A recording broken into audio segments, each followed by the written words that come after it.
Chapter 1. The Stoic and the Fairy. Illuminate my path, pillar of stoicism and light, orb of brilliance. The man calmly recites, a ball of white light forming in his palm and illuminating the forest, sending something wild scurrying through the woods. The ember hues of the setting sun flicker between the dense leaves of the quaint forest.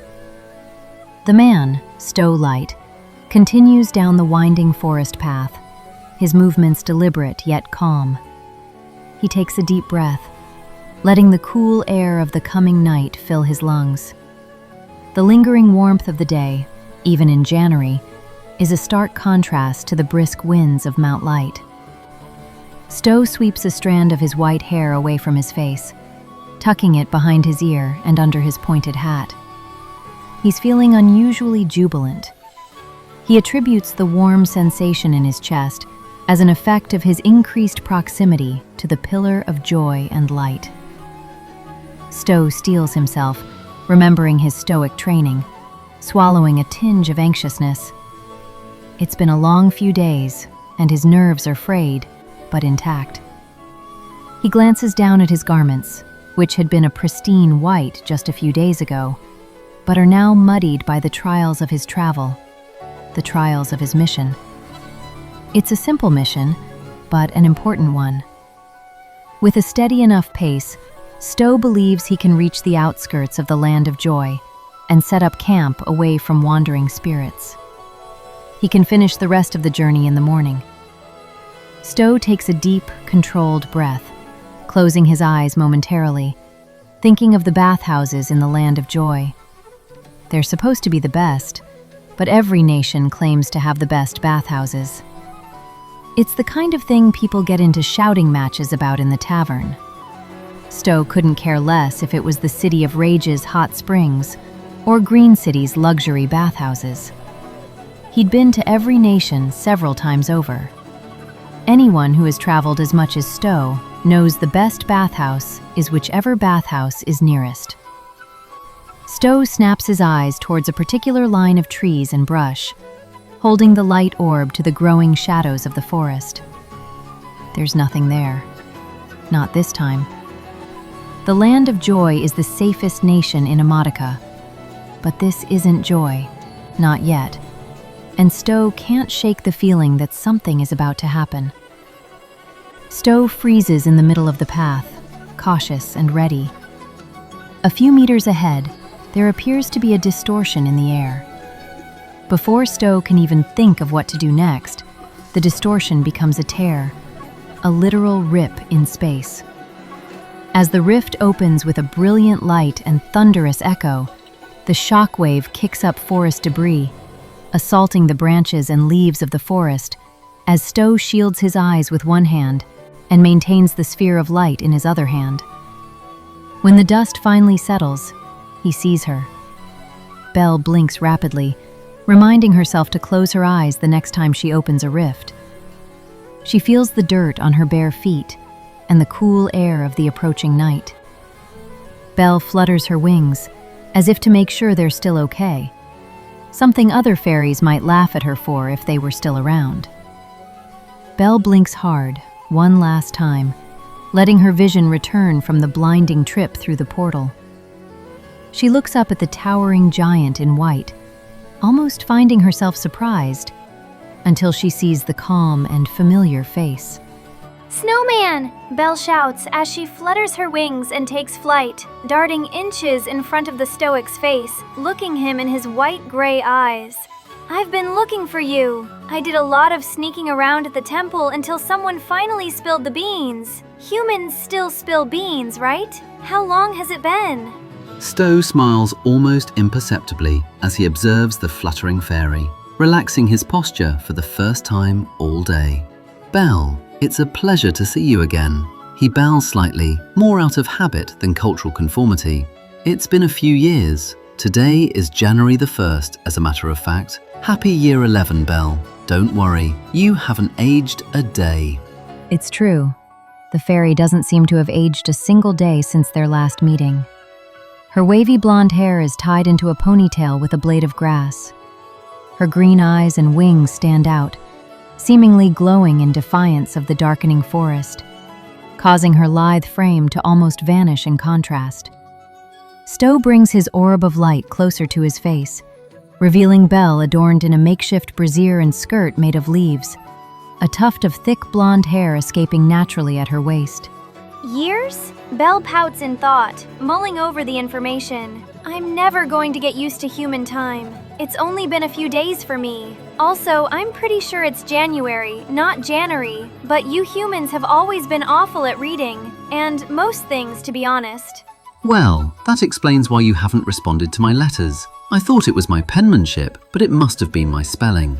Letters? You've been sending me letters? But how? Belle pauses, recognizing Stowe's dry humor. Oh, haha, funny human. I see you finally embraced those restrictive body prisons you despise so much, Stowe says, gesturing to Belle's leafy ensemble. If you must know, I'm only wearing this stupid thing so I wouldn't have to hear your annoying comments. Belle's face tightens, rolling her eyes as she brushes off the comment. Anyway, what are you up to, Snowball? The Stoics were saying you're on a mission. Right, I'm to travel the lands and seek empaths of great potential for possible recruitment. What about you? Did you miss your favorite companion?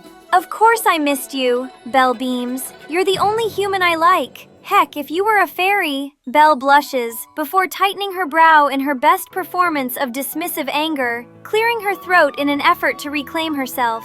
I was mapping emotote currents in Dancentium, seeing how they correlate to Emotica's emotional weather patterns. Regular fairy stuff, I think. And to make a long story short, there's some strange energy coming from the Forbidden Ends. The Forbidden Ends? Stowe asks, but it's not a real question. It doesn't need much clarification at all. Nothing really lives in the Forbidden Ends. Things exist, sure, but nothing that doesn't spell outright trouble. I should inform the Stoics of this development. It's not that simple. Belle crosses her arms, wrinkling the leaves on her chest. Even if the Forbidden Ends wasn't the most hostile area in this entire realm, even if you mortals could survive it, there wouldn't be anything to do. Not now. It's not like the next Offler hate storm is just sitting out there messing with stuff. And even if there was some loser out there, we'd be better off dealing with it outside the Ends. Right. What is it that you needed me for exactly then? Huh? Belle raises an eyebrow and then flutters up to Stowe's forehead, delivering a kick. Don't be stupid. Any day now some psycho could come out of the Ends and try to wreck the world again. And you're the strongest empath I know, so... The only empath you know. Stowe rubs his forehead and takes a step back. If someone were to weaponize the pillar of hatred and darkness again, it'd take far more than the two of us to stop them. Besides, when you say any day, the way you experience time, I could be long dead by the time that particular crisis arises. Stowe states. You're more than welcome to accompany me on my travels, but maybe a more long-term plan would be something worth considering. When I return to Mount Light, I can seek counsel with the Conclave. I guess you're right. Belle frowns at her friend's fleeting lifespan. You said you were looking for empaths, right? Maybe that's as good a plan as any, making sure the next generation is ready for whatever comes their way. I guess I can come along for a while, but only to keep an eye on you. Belle throws her hands on her hip, pointing her head to the sky with a pout, eyes closed. Stowe chuckles. Right, to keep an eye on me. Stowe looks up at the sky through the leaves, the darkness revealing a blanket of shimmering stars. Let's get a move on then. It would be wise to leave these woods before spirits or bandits sense our presence. Stowe begins walking down the path, increasing the intensity of the light in his palm. Don't worry, Belle chimes as she flutters onto Stowe's shoulder, clutching onto the fabric of his white robe. I'll protect you, my little empath.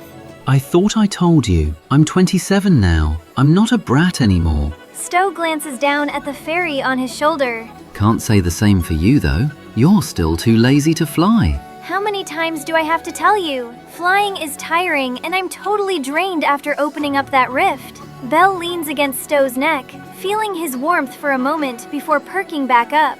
And I'm no brat. I'm almost 12,000 years old. You're always going to be a baby to me. Aren't you the one always saying, measure the mind, not the hour? If you had any brains at all, it'd mean I fell asleep in that stupid pointy hat of yours. Oh, Belle, The last fairy of dancing time, remembering Stoic teachings. I never thought I'd live to see the day. Stowe doesn't push the topic.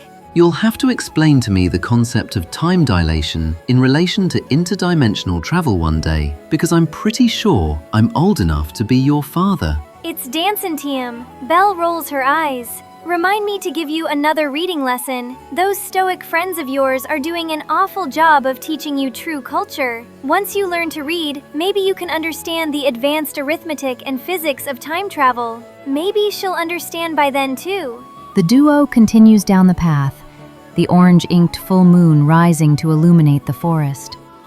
Stowe keeps the light alive in his palm, peering into the thick of the trees. It isn't meant to see in the dark, but to keep at bay whatever calls the shadows home. You feel what I feel. Do you feel it? Do you feel it? Feel what I feel. Do you feel it? Do you feel it? Feel what I feel. Do you feel my joy? It's pouring out my skin. Feel what I feel.